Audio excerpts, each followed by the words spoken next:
Olá, pessoal. Nas aulas anteriores, nós falávamos sobre os casos de responsabilidade dentro do título Obrigação Tributária. Falávamos sobre responsabilidade tributária, vimos as responsabilidades por substituição, as suas características, os tipos. E começávamos a ver as responsabilidades por transferência, aquelas expressamente previstas no Código Tributário Nacional, e vimos que elas podem ser responsabilidade de terceiros, responsabilidade por infração, responsabilidade por sucessão empresarial, por sucessão imobiliária e por sucessão pessoal.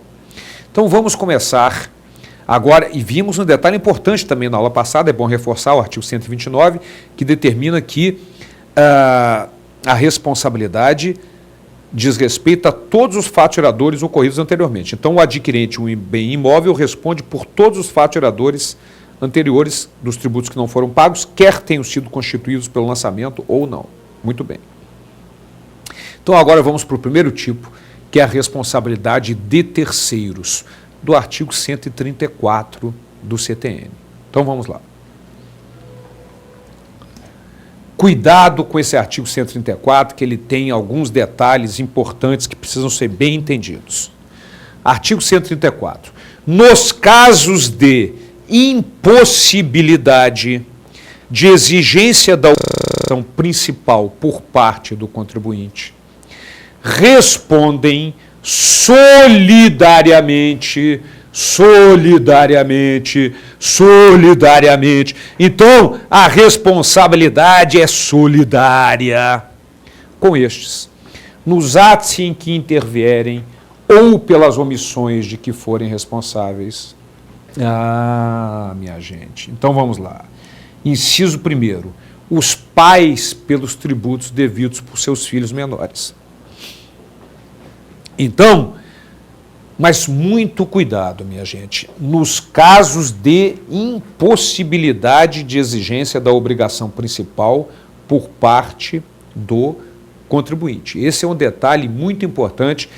Respondem nos atos em que intervierem ou pelas omissões de que forem responsáveis. Vamos lá. Inciso 2º, os tutores e curadores pelos tributos devidos pelos tutelados ou curatelados. No inciso 3º, os administradores de bens de terceiros pelos tributos devidos por estes. E, adiante, o inciso 4º, o inventariante pelos tributos devidos pelo espólio. O espólio, que é uma universalidade de bens, quando o indivíduo vem a falecer, todos os seus bens, dívidas, obrigações se transformam no espólio, que é administrado pelo inventariante. O direito chama de quase pessoa. O inciso 5º, que trata do síndico e o comissário pelos tributos devidos pela massa falida ou pela concordatária. Cuidado, que esse inciso 5º deveria ter sido atualizado, porque hoje, em função da atual lei de falências, da Lei 11.101 de 2005, já tem muito tempo, portanto, essas expressões estão erradas, não se chama síndico, e o comissário, que era aquele responsável pelas empresas em concordata, sequer há a concordata atualmente. Foi substituída pelo processo de recuperação judicial. Então, hoje, o responsável pela empresa em falência ou pela empresa em recuperação judicial chama-se administrador judicial. Chama-se administrador judicial. Portanto, cuidado que essa denominação síndico e comissário estão anacrônicas no Código, já deveriam ter sido substituídas por administrador judicial, e o concordatário não é mais concordatário, é a empresa em recuperação judicial, uma vez que não existe mais a concordata. Eu quero chamar a atenção agora, nesses dois casos, principalmente para o inciso 4º, o inventariante pelos tributos devidos pelo espólio. Volta a imagem para mim. Muito cuidado com o seguinte, o artigo 134, no seu caput, determina que na impossibilidade de exigência da obrigação principal por parte do contribuinte, respondem solidariamente com estes, nos atos em que intervierem ou pelas omissões de que forem responsáveis. E aí tem aí o inventariante pelos tributos devidos pelo espólio. Então vamos dar um exemplo aqui. Vamos imaginar que o espólio tem um patrimônio de 2 milhões e deve 500 mil de tributo. o inventariante se omitiu e não pagou.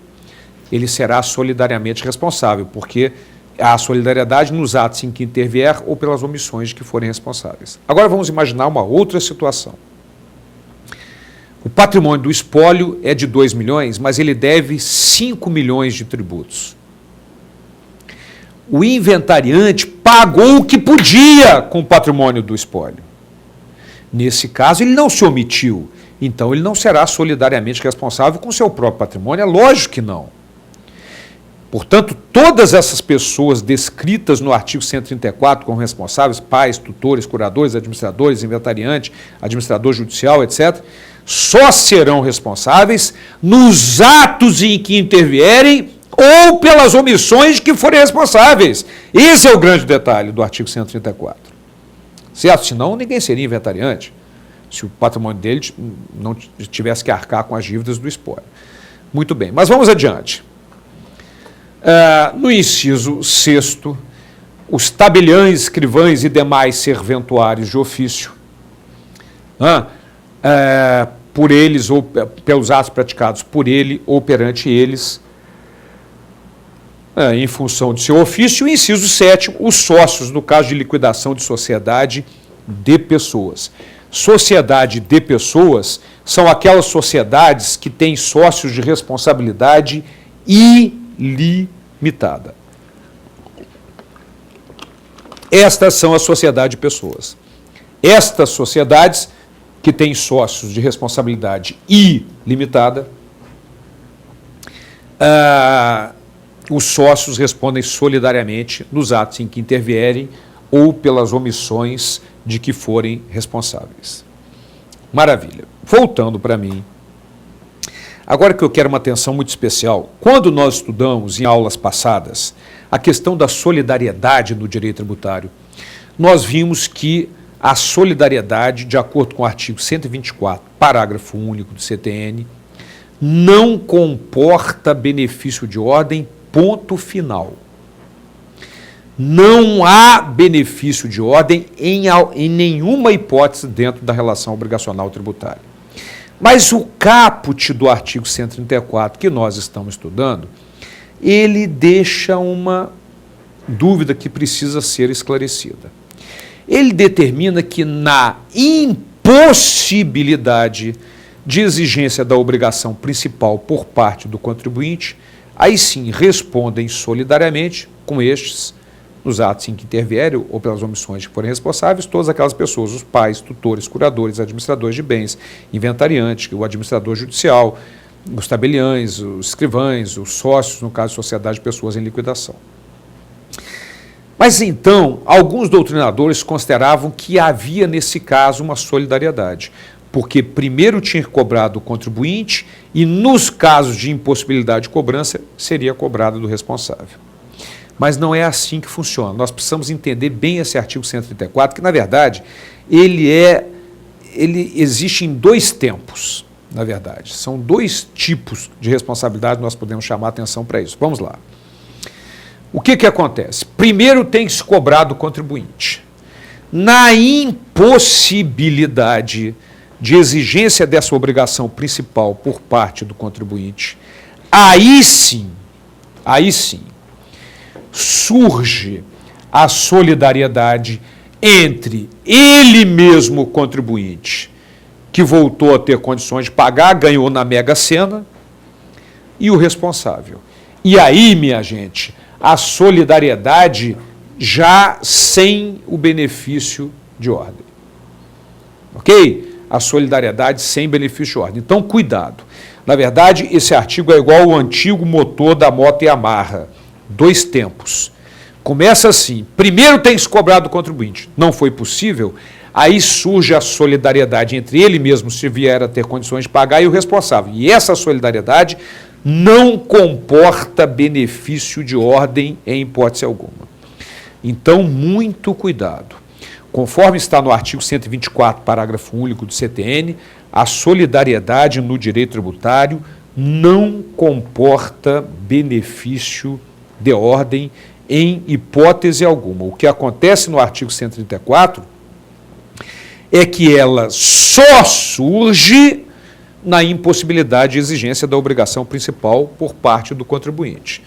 Então, muito cuidado, qualquer interpretação que vocês leiam, diferente disso, dizendo que nesse caso há benefício de ordem, está errada.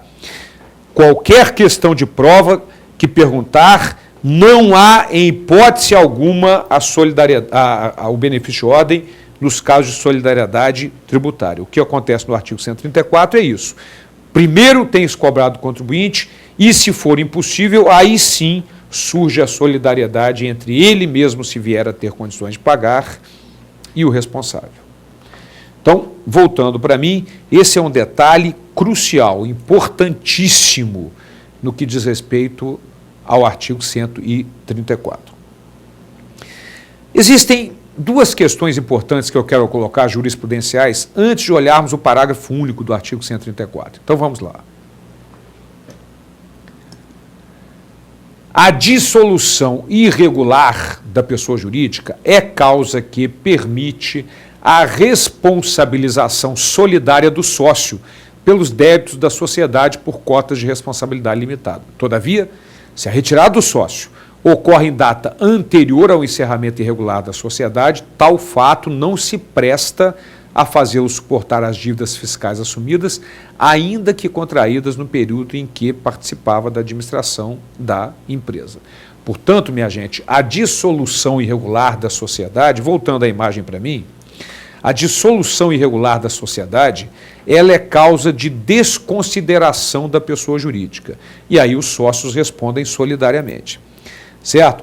Mas se o sócio tivesse retirado da sociedade antes da dissolução irregular, ele não terá essa responsabilidade. Voltando para a tela, isso está de acordo com esse recurso especial, né, decidido pelo ministro Teório Albino.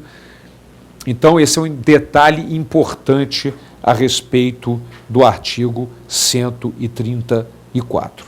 E ainda determina também a outra decisão que, no caso de liquidação de sociedade de pessoas, os sócios são solidariamente responsáveis pelos atos em que intervierem ou pelas omissões de que forem responsáveis.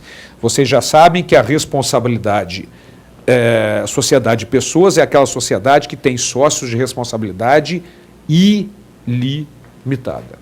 Ok? Em se tratando de responsabilidade subjetiva, é mister que lhe seja imputada a autoria do ato ilegal, o que se mostra inviável quando o sócio sequer era administrador da sociedade à época do fato gerador do débito tributário pendente de pagamento.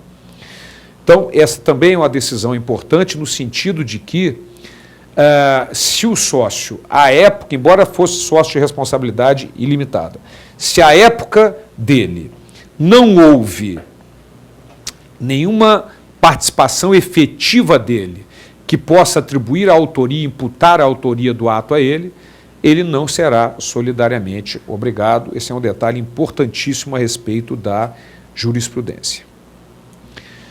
Muito bem, voltando para mim, nós temos um parágrafo do artigo 134 que precisa ser estudado com calma. Vamos lá, vamos conhecê-lo. Parágrafo único. O disposto nesse artigo, ou seja, a solidariedade, só se aplica em matéria de penalidade àquelas de caráter moratório. Que diabo é isso, Borbinha? Vamos lá, vamos lá. Olha só. Nós temos dois tipos de penalidade. A penalidade por não pagar, que é a penalidade moratória, e a penalidade formal, que é a penalidade por não cumprir a obrigação acessória. Não pagou imposto, penalidade moratória. Não tem inscrição estadual, penalidade formal, por não cumprir a obrigação acessória. Muito bem. Então vamos imaginar a seguinte situação para que a gente possa entender esse parágrafo único. A empresa deve imposto de renda, deve uma penalidade moratória por não pagar um tributo e deve uma penalidade formal por não ter apresentado uma declaração que era obrigação acessória, portanto. Então, neste caso, com relação ao imposto de renda, ocorre solidariedade entre o contribuinte e todos aqueles responsáveis previstos no artigo 134. Com relação à penalidade moratória, também. mas com relação às penalidades formais, não ocorre a solidariedade entre o contribuinte e o responsável. Ah, Bola, vai cobrar de quem? Não sei. A lei que vai determinar. O importante para nós é saber que a lei vai determinar se é o contribuinte ou o responsável, mas o importante para nós é saber que não cabe a solidariedade no que diz respeito àquelas penalidades de caráter formal. Muito bem, minha gente. Então, com isso nós terminamos o primeiro tipo de responsabilidade, a responsabilidade de terceiros do artigo 134, com todos esses detalhes importantes. E no próximo encontro, continuamos o estudo das responsabilidades do CTN. Até lá.